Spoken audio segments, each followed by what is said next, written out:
I drank pots and pots and pots and pots of strong black coffee, trying to keep my sleepy soul awake.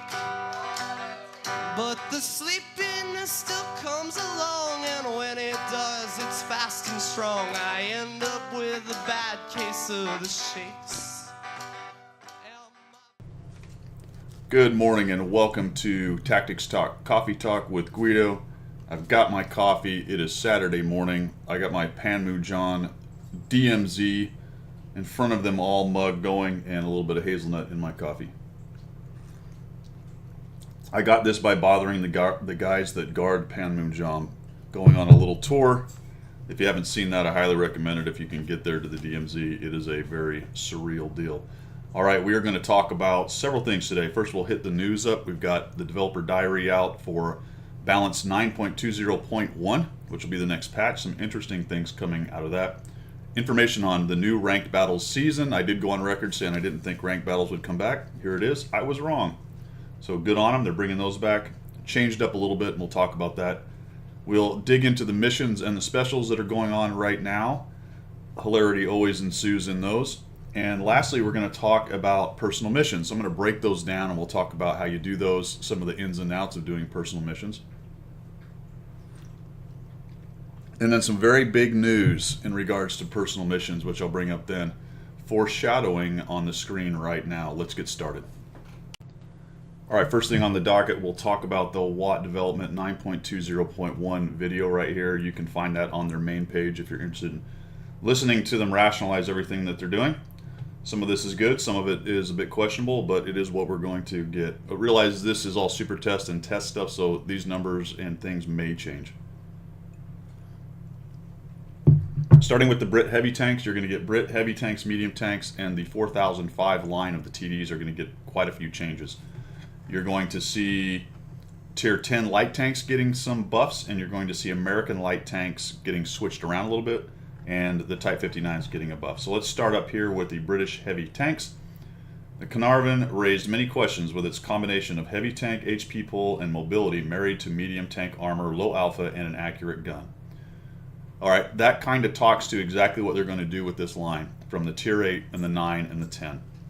They are going to slow them down, give them better guns and more armor. That's the bottom line of the heavy changes. And you can see the armor changes here.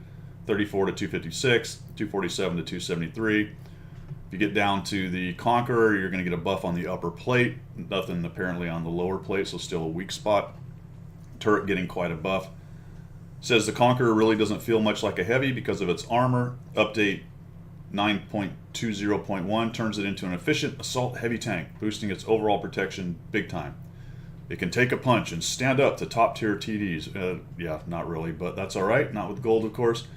The bummer of all of this is they're reducing the mobility. So while the Caernarvon was not that mobile, it was pretty decent for a heavy.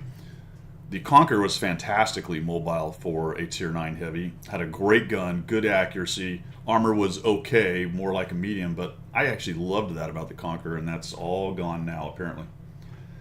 The big one you might want to note, especially if you own the FV, the Tier 10, the final tank on that line, is that they're doing the AMX 50 Foch 155 deal to it.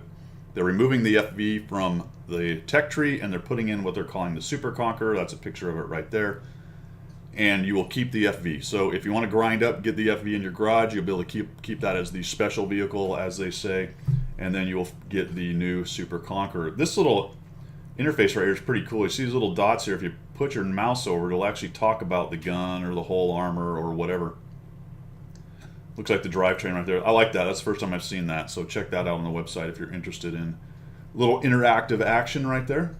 Let's roll over to the medium tanks. Looking at the Centurion Action X, and the FV 4202. Now that's the premium one that you could win for a contest they had, or for a marathon they had a while back. So you can see that the turrets are getting quite a bit of buff right there. And I think they're changing some of the guns around as well. Yep, up armor right there. FE 4502 is getting more armor. It doesn't look like they're doing anything to the gun, so that was incorrect. They're not touching the guns right there, but they're getting quite a bit of turret armor. This one is interesting when we get over to the what they call the alternative branch of TDs. So not the slow tortoise side with the ATs, the 7 and the 8 and all that. It's the other one with the Challenger and whatnot. Challenger I don't believe is getting touched, but the Conway, the bottom line on these is the Conway and the 4005 had kind of that, I want to say it was about a 90 degree, 45 each side, or maybe 30 degrees each side turret azimuth, and then it would hit the stop. They're both now going to be out to 180, so that is going to be a lot better. A lot like the 110E4, which is the Tier 10 American TD. So if you've played that, you'll understand what that means. The turret just won't go all the way around.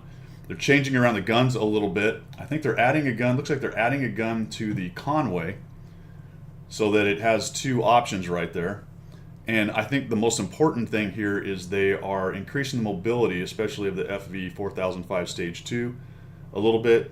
And it's the gun depression that's the biggest deal. They're going down to -10. I think they're -5. So they're very kind of uncomfortable to play on a lot of maps in this game. And -10 makes them quite usable. It's not really going to be a fantastic hill poker, although -10 works in a lot of situations. But at least it won't have trouble laying a gun on just because you bumped up a little tiny slight rise right there. So those are all pretty good. Now this was funny to me. If you wonder why we rushed past the Tier 8 to cover changes to the Conway, just imagine the Charioteer with its 105mm Top Gun. It's adequate for everything you'll ask of it by default. Once you know how to handle it, the only tweak it gets is improved gun depression, now set at -10. Just as a side note, you can see all the words they take to describe the things that we're doing, and some of them have the numbers, but some of them don't. On occasion, it will say in the verbiage here that they're changing the aiming speed or something, but they don't actually put the numbers. All that verbiage and whatnot, that's just not really required. If they just put the numbers and tell us what they did, that would be fine. Because it ends up looking like rationalizations for what they're doing. Anywho, if you're interested in all those verbs and words and whatnot, go through that. We get down to the Tier 10 lights. This is interesting. The Tier 10 lights, apparently, according to Wargaming, the problem with the Tier 10 lights doesn't have anything to do with view ranges and their basic job and place in the game, because Tier 10 mediums are just as good at doing the scout thing. It has to do with the fact that they don't punch out enough alpha or damage. This is what they have decided to fix on their Tier 10 lights. It seems to me they've really missed the boat right there, but they are getting some buffs. The Sheridan is getting some reload. Oh, not getting reload. It's getting bigger alpha. There it is for its 105mm. See, and that's what's bothering me about this. I'm just going to revisit this. You have to read through that whole paragraph to figure out what they're talking about. And all these words are basically saying that it's getting more alpha. So if they just put the numbers there, or just plus alpha or something, it would be a lot easier. The Rheinmetall has better gun stabilization and aiming time. Because that's what the problem with Tier 10 tanks was. And they dropped the alpha damage. The T100 LT is at its best when played as an active scout. Well, then why are we just worrying about DPM? What about the scouting part? So they're punching up its DPM. All right, give me a number. What do you mean by punching up its DPM and beating the crap out of it or something? I don't know. You look at the French tank, so 13105 is getting an alpha. So it's getting an alpha boost as well there. And then the WZ, apparently the only problem with the WZ-1 is it just didn't carry enough ammo. To ensure it can hammer enemies until the end of the battle. Okay, so there's the Tier 10 light tanks change for 9.20.1. The American light tanks, basically what's going on, and it's hard to see this right here, but when you dig into it, you'll see what I'm talking about. These two lines go to the Sheridan and to the T57 Heavy, and this line's always been a little goofy because it went through the T71, and then it had the 69 and the T54E1 and the 57, and it went from lights to mediums to heavies by the time you got to the T57 Heavy. So it's still a little goofy as far as that goes, and crew management can be a big pain for that line. They've actually split it out a little bit more. The bottom line is there are two T71s. I have to get closer to my screen myself. These two right here, one with an autoloader and one without. And in fact, the Bulldog, from the verbiage, they've pulled the autoloader off of the Bulldog. So dig into there. There's going to be some changes. If you have a T71, there's a couple things that happen to you, and it says it right here. The XP earned on the T71DA gets transferred to the CMCD, with the release of 9.21. So if you own that and you're worried about how that's going to be moved around, make sure you take a look at that verbiage in there, because that could be important to you if you're worried about your crews being in the right place. Last things last is re-enter the Type 59. They're buffing a couple things right here. At the bottom of, or at the end of the day, they improved its stabilization and cut down its aiming time. So it's got better accuracy and aims faster, is the bottom line of what they are doing to this thing. There was supposed to be some turret or armor or some kind of bonus, I thought, but I don't see anything in there. They are buffing the 34-3's armor up to be the same armor as the Type 59. So that may have actually been the thing that I was thinking on armor. So no additional armor on the Type 59, but it is getting a gun handling boost. The gun is a little bit wonky. It's not terrible, but that will make it a much more effective tank. It would be nice if it got a little bit more mobility, but it doesn't look like that's on the table for this one. And basically what drives me crazy, once again, just to beat that dead horse, this whole paragraph is a bunch of babbling about how, to boost the fun factor, we improved its stabilization and cut down its aiming time. Well, that's the bottom line. This is what they're doing. The rest of this is all, I don't know what it is. What's the point? All right. And that is a quick down and dirty of the Watt Development Developer Diary 9.20.1. Again, realize that a lot of that can change, and it's just a further expansion of what I've been talking about with Wargaming now basically using gold rounds as the primary balancing factor between armor and pen. They're just upping the armor of everything nearly across the board for the gold round proliferation. All right, let's move on to the next.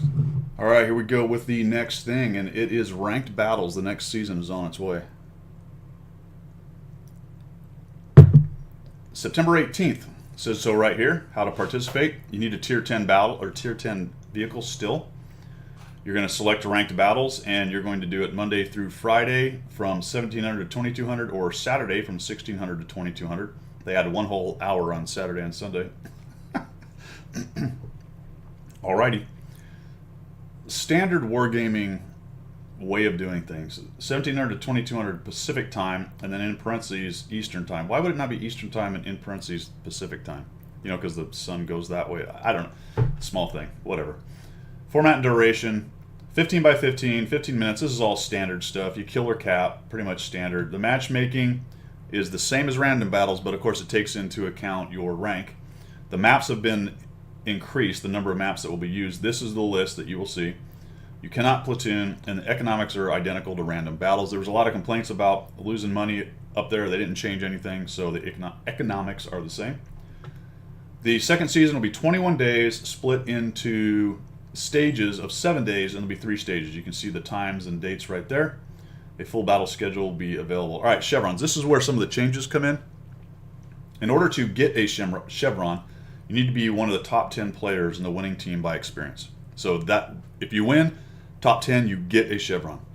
If you're not one of those, the 5 players that weren't in the top 10, then you don't lose one. Okay, fantastic.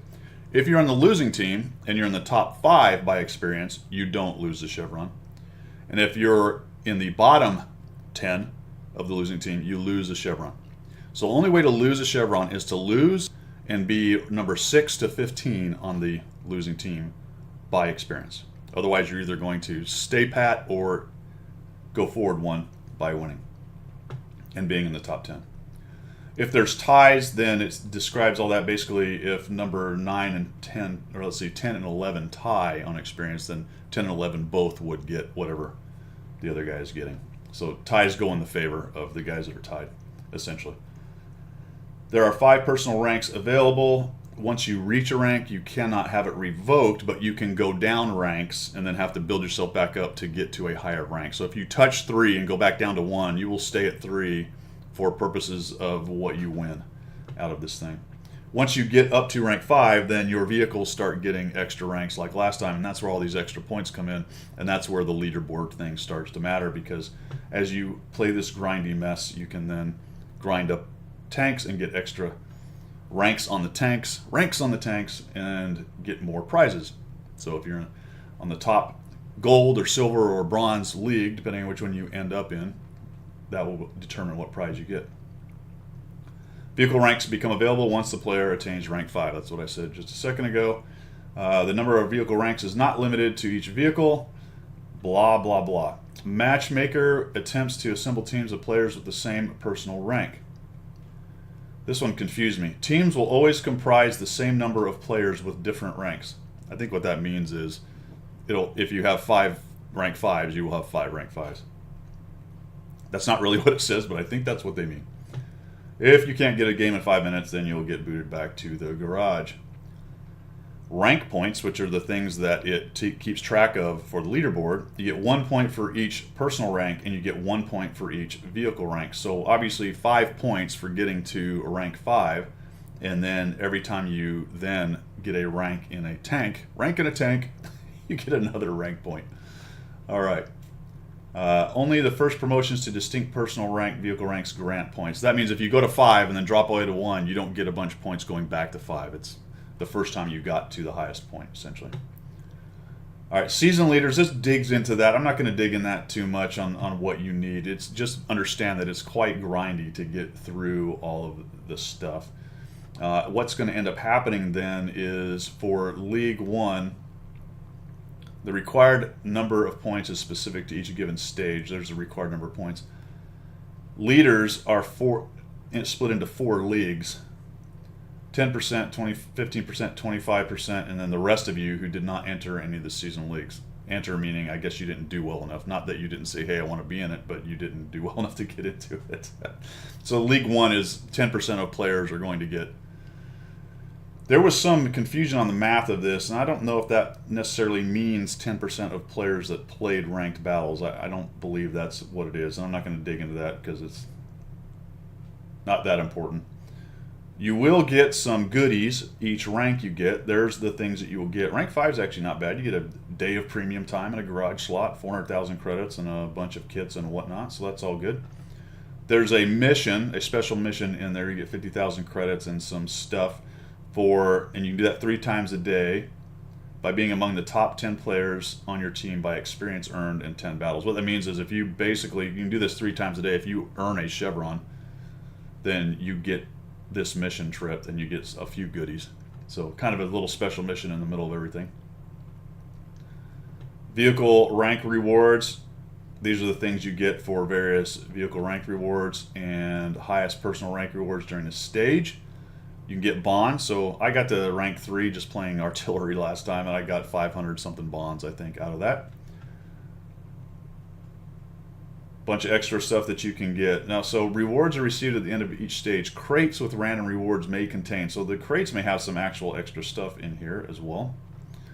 And so crates are interesting because they've been used for a lot of different contests and rewards, but it's spelling out what's in it. It doesn't look like there are any premium tanks in these crates like they are in some other crates. And you can see down here whether you get a crate. It's on this thing here. So League 1, you end up with almost 5,000 bonds by being in League 1, that 10%. You get a gold second beta season badge. You've seen those running around in game more than likely. And then you get a bunch of other stuff. Look at that, 2,000 gold. That's pretty cool. 7 days of premium, 2,000 gold, a bunch of reserves and whatnot. And it gets a little bit less as you get to League 3. And then some violations and penalties.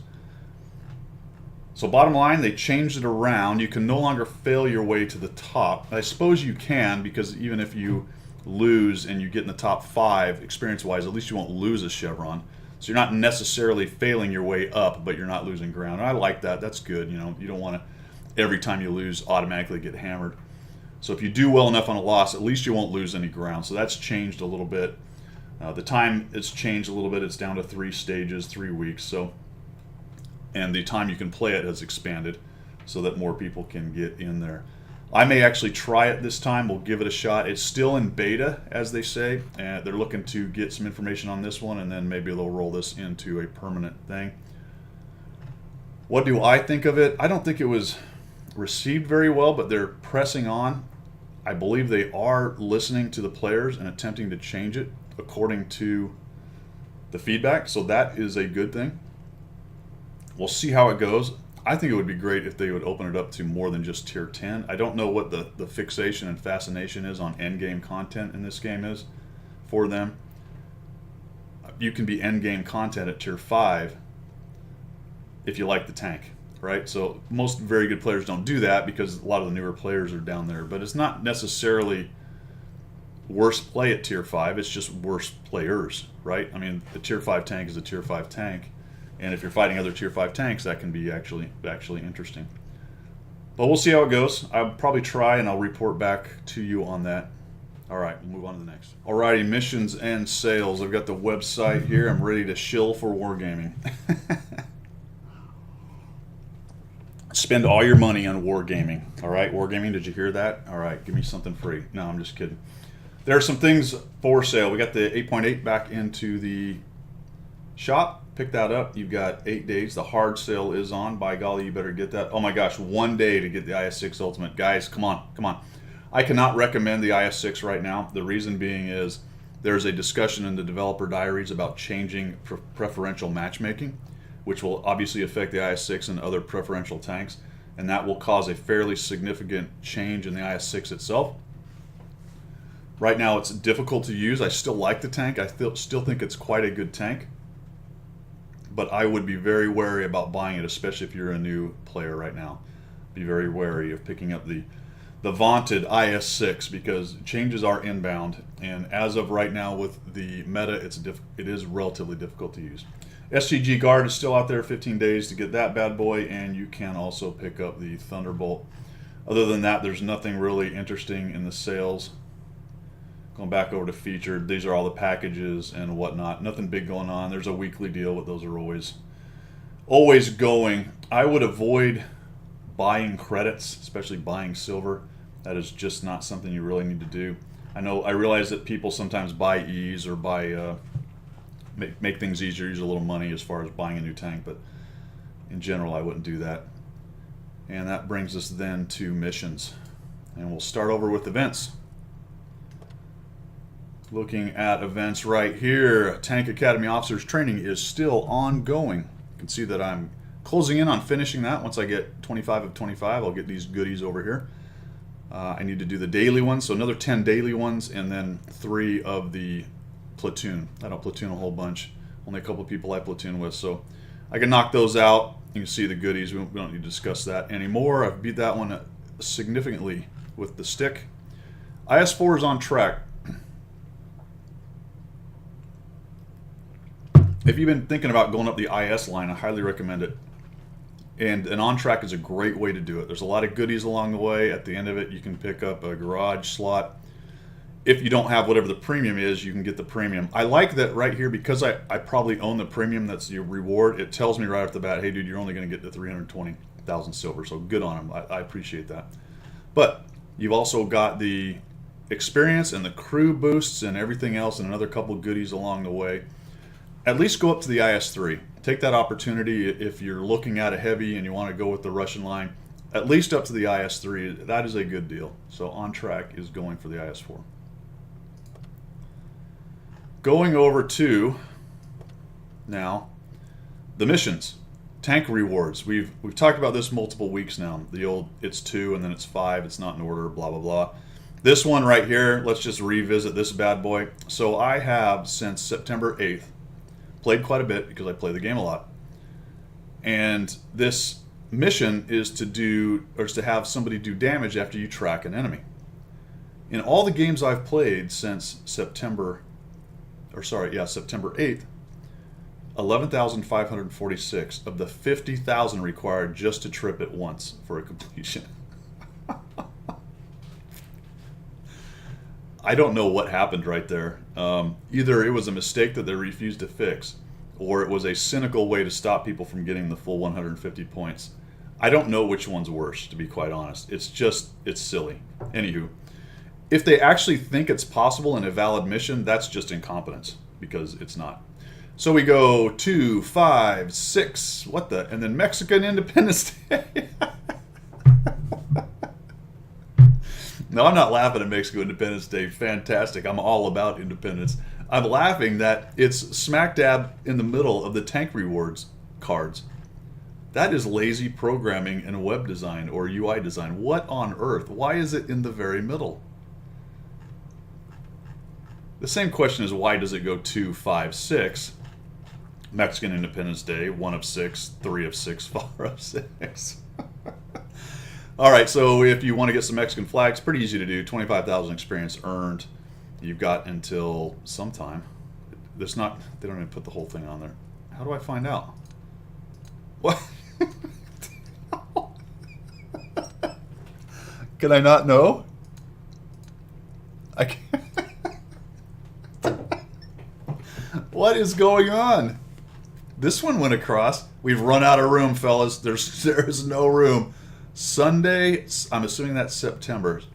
This says I have 19 hours to do it. So I assume it's maybe this weekend. But 19 hours doesn't actually get me through Sunday because it's Saturday. What the heck is going on here? Maybe this, nope, that doesn't do it. I can't, wait, hold on. This will tell me? No, all I know is I have 19 hours left. That's right. Okay. All right. Fantastic. Another UI fail. Good job, Wargaming. That was awesome. Tank masteries are still going. Usually there's going to be 4 tanks on those things. And you get this little, that right there, the old mastery badge. And a reserve. I don't track those too much if they happen to happen. Whew. All right, so that leaves us with one more thing after mission sales. Let's talk about personal missions. I'm going to break that down for you. Okay, let's talk personal missions now. And we have big news in personal missions. This is very self-indulgent. I just got the 260, and there it is on the screen. Finally finished the personal missions for the Tier 10 prize tank. The Object 260 with those 2 crazy machine guns up on its eyebrows right there. You can see the pike nose. And the awesomeness that is me. Holy cow, this has taken a long time. Probably 2.5, 3 years. Whenever personal missions came out, this had been my goal the whole time, was to finish this thing. Which led me to think that you guys might want to talk a little bit, or at least have me talk a little bit about personal missions and some of the ins and outs of this. First of all, the prize tanks. The prize tanks are prize tanks. They're not premium tanks. They do not give you extra credits, but they do give you the extra experience of a premium tank. That's the difference. In addition, you can use any crew in them as long as it's the same class and nation. So German TD crew, German TD crew. American TD crew. German, interestingly, it's a East German tank, but it's the German nation in World Tanks. So a German medium crew, and then for the 260, a Russian heavy crew. So any crew of that nation and type of tank can run in that prize tank, sort of premium tank kind of idea. Those are the rewards. All right, so how do you do this? First of all, if you haven't started or haven't turned these on, you're new or you just haven't thought about it, you need to immediately open up this personal missions tab, and I'll show you, it's over here, okay? Immediately open that up. You're going to end up seeing this when you start.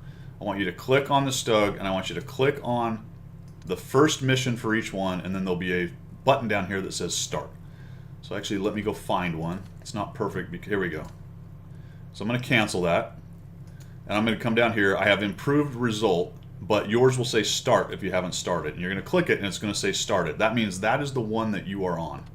That is the one that you are on. And you're going to do this. You're going to go into the Stug. And you're going to do that on the LT1. Then you're going to do it on MT1. Then you're going to do it on HT1, and I think you see where we're going with this. You're going to do it on TD1, and holy cow, there's one more. You're going to do it on SPG1. You're going to hit start for every one of those. Why are you going to do that? Because you get goodies.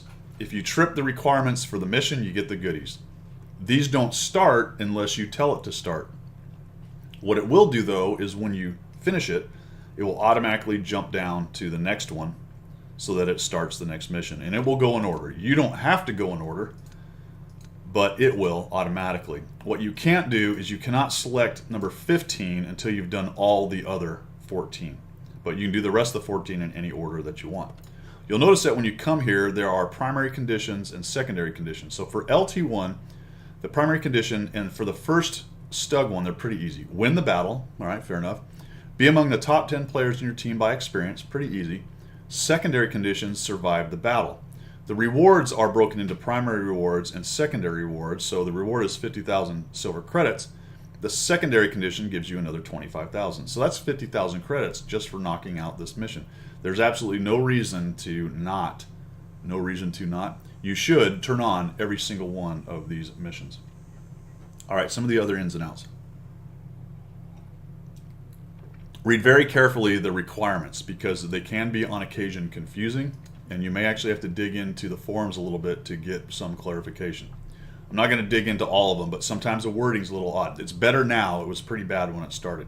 Because what will happen is you will think that you had met the requirements and you won't get it, and you'll have to dig in and find out what it was that you were missing right there. Especially in things like spotting and tracking, they can get a little weird. Okay. So you're going to do all these. Realize that you can complete it without honors, and it will just say completed. The with honors will not be there. And that will allow you to move on to the next one. What I did was I just went through, and if I completed it, I just went to the next mission instead of trying to go back to it, restart it, and try to get honors. Realize that if you complete it and you select improve result like this right here, that doesn't mean, I'll just confirm that I'm doing it, that does not mean that that one is no longer completed. If I go to another mission at some point and start it, that will go back and it will say completed. I just won't have the honors like I had. What this is allowing me to do then is now that this is started, I am trying to take care of this primary and secondary condition right there. The reason I tell you this is once you get done with all of them, with all four, you want to go back and complete whatever you missed with honors and gather up all the rest of the goodies. Just get the secondary conditions. In general, what I would do with these is I would just turn them on and play the game. There are some where you have to actually attempt to finish it. There are some, for example, there's a capping mission where you have to cap in order to do that. So if you're on the capping mission and you're driving around, you've got the other requirements, sometimes it's like 3,000 damage or 2,000 damage, whatever it is, and you look at it and say, wow, I need a cap. Well, then you need to consciously work on that mission and understand that you need to cap. You can ignore it, and if you happen to cap, you happen to cap. But a guy like me, I rarely ever cap. I don't go into the game looking to cap. So some of those missions, like that one, as one example, I had to consciously try to do that mission and remember that that was the one that I was on. But in general, I think you can start them and just play the game. All right. They clearly get harder as they go. Some of them are also platoonable, personal platoon. You see these last two right here. On most of them are platoon missions. You can complete the platoon missions solo, but they're going to be harder because they're meant to be done by several people. These lower level ones, with a average to good player, you can easily do the platoon version with just a single tank. So you don't have to platoon. Used to be you had to, but now you do not. So those are some of the ins and outs on how you start these things. Overall, I really dug into it on the Stug 4. Let's go back here.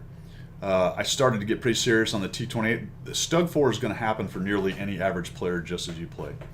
The T28 might require a little bit of effort, and on occasion you're probably going to have to pay attention to what mission you're on and what you need to do to clear the mission. All right. The T55, you need to be pretty good and be pretty serious. And for the Object 260, you do need to be a good player. And an average player with a bunch of persistence and good effort can make it happen, but otherwise you really do need to be a pretty good player. There is another ward I did not talk about. Once you get to number 15, remember you've got to do the other 14 before 15 opens up. So this is the final mission in each one of these sections for each class of tank. In order to win the prize tank, all right, in this case the Stug, you have to do all 5. Okay, you have to finish all 5 of the number 15 missions with honors or without, doesn't matter. All right, so that's one way to do it. Complete them all 5. Or you can do 4 of them, but they all have to be with honors, right? So that makes it a little more difficult. So you hate SPGs, or you cannot do light tanks, or you don't want to bother. That gives you an option to do 4 of the 5 classes, but remember, you've got to complete them with honors, which is considerably harder, especially as you get higher and higher into the like T55A and the Object 260. There's one other prize, which is probably one of the cooler things. I actually did a little bit on this a while back. There are prize crew that you get, and they're female crew, and that's where the female crew come from. I have a bit of an issue with females being prizes. I'm not a PC guy necessarily, but I think we're kind of past all that. It's kind of silly, really. Why crews can't just be picked male or female in the game, I don't know right off the bat. It seems like you would do yourselves a lot of favors by letting them do that. I get historical accuracy, but here they are, right? Female crews, so that's really out the window. That's a sidebar. Anyway, the cool thing about these crews is that they are those 0 skill crews. So they come with their first skill being 0 skill. Unlike the ones that come with Brothers in Arms already built in, these guys are Sisters in Arms. Or Sisterhood of Steel, I believe it's called, SOS. Used to be that only the Sisterhood of Steel worked with Sisterhood of Steel, but now it works with Brothers in Arms, which is nice because you can now mix and match crews. But realize you want to keep track of these crews because they are that 0 skill crew, so that first skill basically doesn't increase the next skill's requirement for experience. All right. So once you do that and you complete it, there's a button to say accept the prize. The thing to watch out for next on the crew is that you have to pick their nationality and what tank you want them in. Now, the tank you want them in can be changed because you can change crews around with some gold on the tank that they're trained on. However, you cannot change the crew's nationality. So you need to be very careful about what nationality you pick for these crew, right? Otherwise, they're stuck in that nation. So think about it. Think about where you want to put these crew and select them appropriately. What that means is, because there are 5 classes and there are 4 different tanks, you can get 5 female crew for each one of these missions. So 5, 10, 15, 20. There are 20 female crew available. I have 19. I'm still missing one from the medium tank mission once I finish that one. So as an example, the way I got the 260 is I did 4 of the missions with honors. And as of right now, I haven't even finished, and there's MT-15. Now you can see the start button. I haven't even finished MT-15, but I still was able to get the tank. That means that there is one more female crew prize out there for me on the Object 260 for the medium tank mission. Plan out how you want to do that. I wanted to get all 20 of the crew members, just completionist kind of thing, so that's how I planned it out. What I ended up doing is I put 4 crew in, I want to say 5 different nationalities. Realize some of the good tanks you like might have 5 crew in them. If you're talking about Japanese, it's 6 crew if you want an O1 or ONI or whatever. I think most people ended up putting these crews in tier 9 and tier 10 tanks.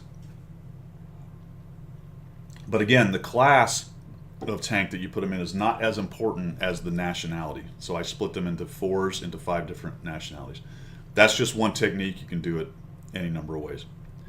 Okay, end game as far as this goes, and we'll wrap this thing up. What I have done now that I have completed everything with honors, other than the medium tank. So for the medium tank, I'm going to start here. That's how you do it. You confirm. Now it says started. That's what I was talking about at the beginning. So I am on medium tank 15 for the Object 260, and that's to get that last crew member. For the rest of them, you'll notice that I am started on the LT7, okay, for the 260, because what I'm doing is I'm going back and I'm getting the with honors as I go. So this one requires spot 3 SPGs, cause damage to them, destroy at least one of them, survive, and win. Now that's pretty stringent. I need to spot 3 SPGs, rarely are there even 3 in a game anymore, and I have to kill one of them. And then I have to live with a scout, and I have to win. So that's not easy. I've managed this part, obviously, but I have not managed the secondary because I don't have it with honors. Once I do that one, it'll jump down to this next one down here. Okay. All that is a long way of saying once you finish all the way through with honors to the 260, then go back and restart the ones that you haven't finished with honors. Go back as far as you have to. If you look at this, you can see that, holy cow, even on the Stug 4, I have MT5 that doesn't have with honors. So once I finish that Object 260 MT5 I just talked about, I'll come all the way back to the Stug and I will start this guy by clicking Improve Result. I'm not going to do that now because I'm still on the one that I want. But if I look down here, I got lots of them that I can do. I've finished all the HT ones. Looks like I've finished all the TD ones, and I've finished all the SPG ones. So you're going to have to hunt around and find out which ones you haven't finished. Again, the medium tank one I haven't finished, right? So I'm not gone back yet. Looks like I've done all the HT, all the TD. You can tell that, holy cow, I've gone through quite a few of these already. And I think we'll find that it's not till the T55 that I start finding places I'm not finished. Again, MT is obvious, we know that. There we go. So TD11. So because I just finished TD15 to get the 260 with honors, I'm going to come now to here and I'm going to click improve result. This is the earliest mission I can find that I haven't had with honors. So now I've got to finish the battle at top player, both teams, by damage caused, both teams, that's interesting. Cause at least 3,000 and survive the battle. So that's what I need. And I will get then the secondary reward, which is, hey, cool, slot in the garage. And that's something we haven't talked about. Once you get to the T55 and the 260, there's some really cool awards like days of premium, garage slots, things like that. Now I'll come down here and it looks like, hey, check it out. I'm on SPG 11 for the T55 to improve the result. So that's how you do it. All right, last thing I will talk about. In order to move on to the next tank, you have to get that tank. All right, so in order to move on to the T28 missions, you need to get the Stug 4 tank. Some people ran into problems with they were fiddling around trying to figure out what crew they were going to use or what nation they wanted to have their crew, and they kept playing when they could have just, hey, get that tank, get the female crew, get the tank, and then run over here and start doing the T28 missions. All right. What I wouldn't do is go up to the T28 mission and then jump back down here and try to get everything completed with honors before I moved on. That's one way to do it, but for my money, you just go through, and as you complete them, and then that whole discussion about what I just talked about, going back and improving the result afterwards, do that after you get up here. Or you reach the end of, say, heavy tanks. I reached the end of heavy tanks with the Object 260 and got it completed with honors a long time ago. That's why I went all the way back to the Stug, and you can see that I've completed all the way through. I think I'm actually done with every one of them for the heavy tanks for the 260. So once you reach the end as far as that goes, yeah, go back and improve the results. But I wouldn't stress about getting everything with honors on the Stug before I moved on. I just keep trucking on. All right, that was quite a bit on how to do and some of the ins and outs of the personal missions. If you got any tips or tricks, leave them down in the comments section down there. And that is it for this section. All right, thanks for coming by for Tactics Talk, Coffee Talk. I hope you enjoyed your coffee as much as I did. And talking about tanks and World of Tanks, we talked about the developer diary, the balanced 9.2.1. We talked about ranked battles and how that's coming on September 18th and some of the new things with that. A little bit on the missions and sales. Hilarity ensues with the missions as usual. And then we talked about personal missions in depth and some of the ins and outs on that. Last thing I'll leave you with, other than thanking you for coming by and your support, is the way that I edit my videos on the YouTube channel. I used the YouTube editor, which is very simplistic but also very easy to use. So I'm switching over to Power Director, and that may have some learning curve required for me because I have not used that very much. I probably use 0.001% of its capability. The good news is I might be able to make some decent or better videos. Hopefully I'm making decent videos. Might be able to make some significantly better videos. Close-ups of my nostrils and such. Whatever it's actually capable of in there. But I may have a bit of a learning curve, as I said, so if I am delayed getting videos out in the next week or two, that is probably why. So as always, thanks for your support. I appreciate you guys coming by. Stay safe, and we will see you.